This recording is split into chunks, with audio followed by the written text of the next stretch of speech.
Hello friends, मैं अभय वाजपेयी हाजिर हूँ कक्षा 12 में अपने चैप्टर से संबंधित अगला लेक्चर लेकर। आज हम लोग पिछले टॉपिक में हम लोगों ने विद्युत विभव मापी पढ़ा था और विभव मापी में दो सेलों के विद्युत वाहक बलों की तुलना का सूत्र क्या किया था, व्युत्पन्न किया था। आज हम लोग पढ़ेंगे कि किसी विभव मापी के द्वारा यदि कोई प्राथमिक सेल दे दिया जाए तो उस प्राथमिक सेल का, यहाँ पे ध्यान दीजिएगा, आंतरिक प्रतिरोध कितना होगा। उस आंतरिक प्रतिरोध के लिए, प्रतिरोध की या आंतरिक प्रतिरोध कर लीजिएगा, आंतरिक प्रतिरोध कितना होगा यह ज्ञात करने का तरीका आज हम लोग समझेंगे। तो देखिए, विभव मापी के बारे में सारी चीज़ें आपको मैंने पहले ही बता दी थी, आपको ध्यान रखना है। तो हमने पिछले उसमें क्या किया था, मैंने बताया था विभव मापी जो होता है उसमें 4 मीटर से लेकर 12 मीटर तक लंबा तार हो सकता है, मगर हमने अपनी सुविधा के लिए क्या किया था, एक सीधा तार ले लिया था। तो आप ये ध्यान दीजिएगा, जनरली विभव मापी में होता क्या, एक तार इधर, फिर इधर, फिर इधर, फिर ये, इस तरीके से आपको मैंने समझाया था। जिन लोगों ने पिछला वीडियो ना देखा हो कृपया देख लेंगे तो बातें समझ में आ जाएंगी।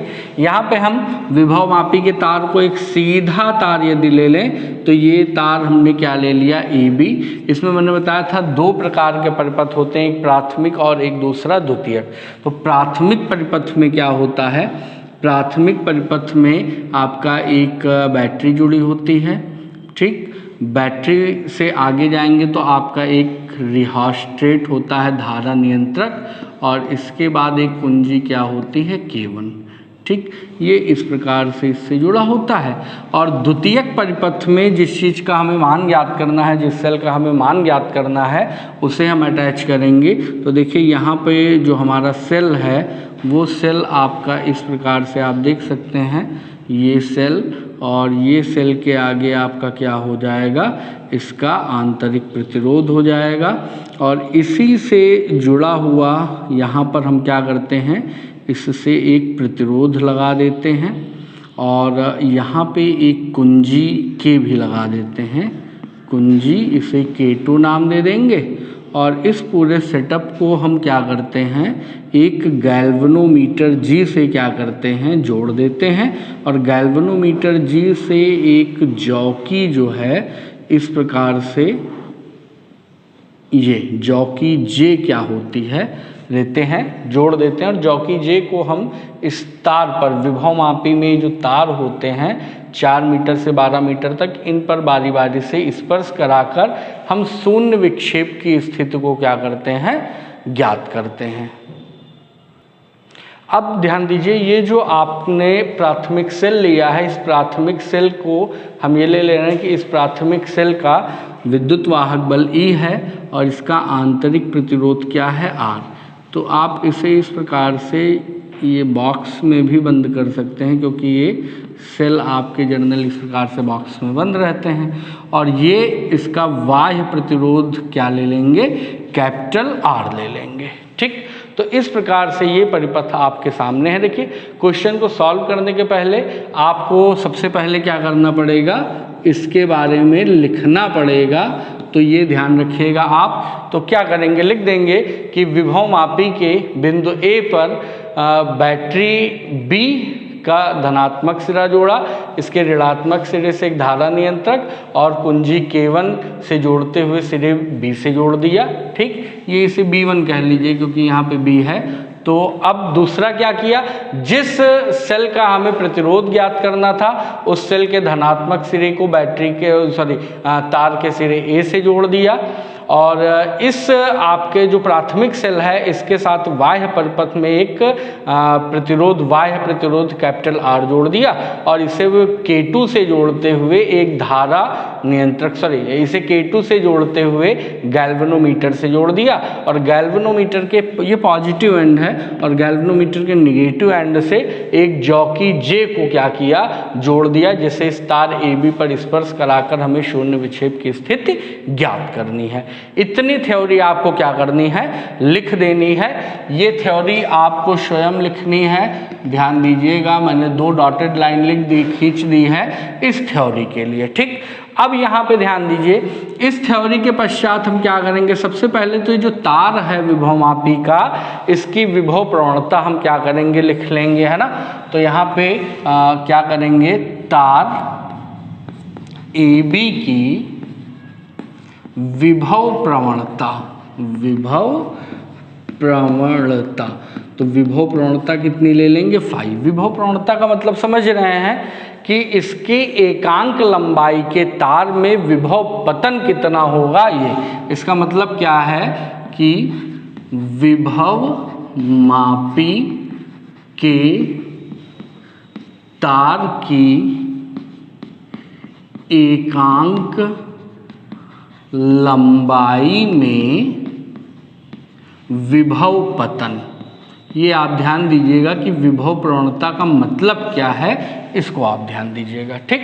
अब क्या करते हैं, सबसे पहले हम क्या करेंगे, K1 को जो है खुला रखेंगे, K1 को बंद कर देंगे और K2 को क्या रखेंगे, खुला रखेंगे, ठीक है। तो K2 के खुले होने पर, अब देखिए K2 के खुले होने का मतलब क्या है, K2 के खुले होने का मतलब है कि यहाँ से जो भी धारा जाएगी वो इस प्रतिरोध से होकर नहीं जाएगी। क्यों, खुला हुआ है ना, मतलब ये ब्रेक है, जो सर्किट हमारा वो ब्रेक है, और जब सर्किट ब्रेक है तो इस सेल से जो भी धारा जाएगी वो यहीं पर रुक जाएगी, वो इस प्रतिरोध से होकर नहीं जाएगी, ठीक। तो अब इस अवस्था में हम क्या करेंगे, जॉकी को लेंगे और जॉकी को A और B, मैंने बताया था कि जॉकी को यदि A पर स्पर्श कराएंगे तो वो बाएं साइड की ओर सुई डिफ्लेक्ट होगी गैल्वेनोमीटर की, इसे B की ओर लगाएंगे तो दाईं ओर होगी। तो मतलब बीच में एक ऐसा पॉइंट मिलेगा जहां पर किसी प्रकार की कोई धारा नहीं बहेगी। तो उसी पॉइंट को ढूंढने के लिए जॉकी को हम इस तार पर स्पर्श कराते रहते हैं, कराते कराते वो पॉइंट हमें मिल जाता है। तो हम मान लेते हैं कि वो पॉइंट हमें कहाँ पर मिल रहा है, इस बिंदु C पर मिल रहा है। तो यदि बिंदु C पर जॉकी J को स्पर्श कराने पर मिल रहा है हमें शून्य विक्षेप का पॉइंट, तो इसकी लंबाई यदि हम कितनी ले लें, L1 ले लें। तो अब एक चीज ध्यान दीजिएगा, चूंकि यहाँ पे जो सेल का विद्युत वाहक बल है वही कार्य करेगा और सेल के से कोई भी धारा प्रतिरोध R में प्रवाहित नहीं हो रही, तो इसका मतलब सेल का जो विद्युत वाहक बल होगा उसी के का वो जब क्या होगा, इस L1 लंबाई के तार के विभव पतन के बराबर होगा। इसका मान E का मान इस L1 लंबाई के तार के विभव पतन के बराबर होगा। तो इस स्थिति में हमें क्या मिलेगा, जरा ध्यान दीजिए। तो यहाँ पे ध्यान दीजिए, K2 के खुला होने पर, तो जब K2 के खुला होने पर यदि A से L1 दूरी पर शून्य विक्षेप की स्थिति प्राप्त होती है, तब क्या हो जाएगा, E बराबर क्या हो जाएगा, E बराबर हो जाएगा L1 लंबाई के तार का विभव, ठीक। और ये विभव कैसे निकलेगा, जरा ध्यान दीजिए। आपको मालूम है कि एकांक लंबाई के तार का विभव पतन कितना है, 5। अब ये तार का विभव लिख दीजिए, चाहे तार में विभव पतन लिख दीजिए, बात दोनों एक ही हैं। तो ये एकांक लंबाई के तार का विभव पतन कितना था, 5। तो L1 लंबाई का कितना हो जाएगा भाई, एकांक लंबाई का 5, तो दूर लंबाई का हो जाएगा 2π, तीसरी लंबाई का हो जाएगा 3π, तो L लंबाई का क्या हो जाएगा, L5। तो E1 बराबर यहाँ पे क्या आ जाएगा, L1 × 5। इसे हम इक्वेशन नंबर क्या कर देंगे, फर्स्ट दे देंगे। अब ध्यान दीजिए, दूसरी स्थिति में K2 को हम क्या कर देंगे, बंद कर देंगे, ठीक है। तो K2 के बंद होने पर, अब K2 के बंद होने का मतलब क्या है, इस बारे में थोड़ा ध्यान दीजिए। जैसे ही हम K2 को बंद करेंगे तो ये धारा यहाँ से निकल के क्या होगी, इस प्रतिरोध से होकर गुजरना प्रारंभ कर देगी। प्रतिरोध से होकर गुजरेगी तो मतलब कुछ ना कुछ विभव पतन यहाँ पर होगा। और ऐसी स्थिति में जब हम क्या करेंगे, इस तार को इस जो है AB पर स्पर्श कराएंगे तो हम मान लेते हैं कि L2 लंबाई पर, L1 लंबाई की बजाय क्या ले लेंगे L2, कि L2 लंबाई पर हमें पुनः क्या होती है, शून्य विक्षेप की स्थिति मिलती है। तो ध्यान दीजिएगा, अब L2 लंबाई पर शून्य विक्षेप की स्थिति मिलने के कारण है कि G से किसी प्रकार की कोई धारा या इस वाले तार से किसी प्रकार की कोई भी धारा नहीं बह रही है। तो इस तार से किसी प्रकार की कोई धारा नहीं बह रही, तो इसका मतलब क्या यहाँ पे भी धारा नहीं बह रही? तो नहीं, यहाँ पे धारा बह रही है, मगर ये धारा इस प्रतिरोध से होकर क्या हो रही है, प्रवाहित हो रही है। तो जाहिर सी बात है यहाँ कुछ ना कुछ विभव पतन जरूर होगा, अवश्य होगा। तो वो जो विभव पतन होगा इस शून्य विक्षेप की स्थिति में, वह होने वाला विभव पतन या कह लीजिए टर्मिनल विभवांतर जो होगा वो इस L2 लंबाई के विभव पतन के क्या होगा, बराबर होगा। मेरी बात ध्यान दीजिएगा, पहली स्थिति में R से किसी प्रकार की कोई धारा नहीं जा रही थी, इसका मतलब कोई भी विभव पतन नहीं हो रहा था, इसलिए उस स्थिति में जो L1 लंबाई का विभव पतन था वो इस बैटरी के EMFE के बराबर था। मगर यहाँ पर चूंकि जैसे इसको ऑन करेंगे तो यहाँ से धारा होकर बहेगी, तो यहाँ कुछ ना कुछ विभव पतन जरूर होगा। इसका मतलब अब जब ये शून्य विक्षेप की स्थिति प्राप्त होगी तो जो L2 लंबाई का विभव पतन होगा वो हमें क्या देगा, इसके सिरों पर टर्मिनल वोल्टता का मान देगा, V का मान देगा, ना कि E का मान देगा। तो ये बात आपको समझ में आ गई होगी कि K2 के बंद होने पर, K2 के बंद होने पर क्या हो जाएगा, जरा ध्यान दीजिए कि यदि L2 लंबाई पर शून्य विक्षेप आता है, तो जब L2 लंबाई पर शून्य विक्षेप आता है तब क्या होगा, ध्यान दीजिए यहाँ पर, है ना, तब क्या होगा, इस स्थिति में हमें क्या मिलेगी, है ना, टर्मिनल वोल्टता। तब टर्मिनल वोल्टता, तो टर्मिनल वोल्टता V बराबर क्या हो जाएगा, L2, है ना, और इनटू में क्या हो जाएगा, फाई हो जाएगा। कैसे हो जाएगा ये आप सभी को मालूम है। फाई क्या है, एकांक लंबाई के तार में विभव पतन, है ना, और V क्या है, L2 लंबाई के तार में विभव पतन। तो L2 लंबाई के तार में विभव पतन का मतलब हो जाएगा L2 इंटू फाई। ये इक्वेशन नंबर क्या हो जाएगा, सेकंड हो जाएगा।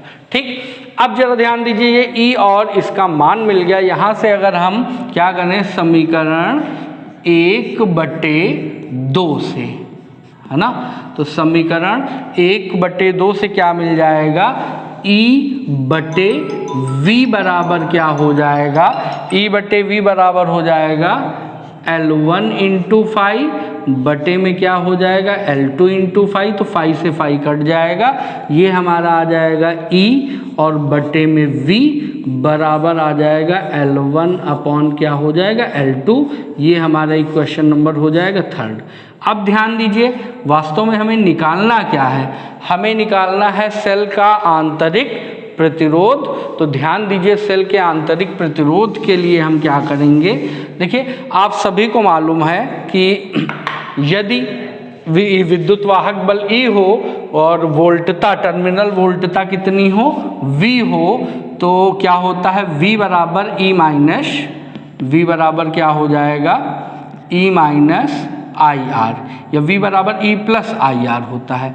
तो ऐसी स्थिति में जरा ध्यान दीजिए क्या हो जाएगा आपका, एक मिनट, थोड़ा सा कुछ गड़बड़ हो रहा है, E बराबर होता है V प्लस IR। तो यहाँ से अगर R का मान निकाला है तो R बराबर हो जाएगा E माइनस V, और अपॉन में क्या आ जाएगा, I। अब चूंकि ध्यान दीजिए I बराबर क्या होता है, V बराबर होता है I इंटू R के, ठीक है। तो V बराबर जब है क्या, I इंटू R, तो यहाँ से अगर हम I का मान निकालें तो I का मान क्या हो जाएगा, I बराबर हो जाएगा V अपॉन R। तो ये मान जैसे रखेंगे E अपॉन V, और अपॉन में आ जाएगा V, और बटे वाला R कहाँ चला जाएगा, गुणे में, या बटे में R एक बार लिख देते हैं। तो यहाँ से आप देखिए जब ऊपर जाएगा तो कितना हो जाएगा, R बराबर कितना हो जाएगा, R बराबर हो जाएगा, V नीचे रहेगा R ऊपर, तो E माइनस V अपॉन में V और इंटू में हो जाएगा कैपिटल R। V से अगर डिवाइड कर दिया जाए तो R बराबर हो जाएगा E अपॉन V और माइनस V बटे V का मान हो जाएगा 1 इंटू में R। इसे ही क्वेश्चन नंबर क्या मान लें 4। अब जो समीकरण 3 था यहाँ से E अपॉन V का मान 4 में क्या कर देंगे, रख देंगे।